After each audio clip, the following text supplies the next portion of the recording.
ቡና D3 lovely toxics ከሚባሉት አንዱ ዋይን መካከለኛ ምስራቅ ሻይ ቻይና ቡና እዚህ እኛ ጋር ኢትዮጵያ ቡናን ያገኘው የኛ ልጅ ነው ካሊድ ቡና ደግሞ የተገኘው እዚህ እኛ ጋር ከፍቼው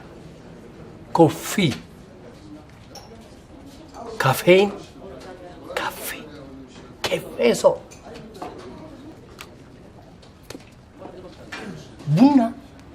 ገና ግንዱ ላይ እንዳለ ሲያፈራ ታላቅ ኢትዮጵያዊ ሚስጥር ይዞ ነው የሚያፈራ ቡና መጀመሪያ ፍሬው አረንጓዴ ነው ቀጥሎ ቢጫ ነው በስተመጨረሻ ቀይ አረንጓዴ ቢጫ ቀይ የኢትዮጵያ ታላቅ ባንዲራዊ ሚስጥር የተገኘው ከቡና ነው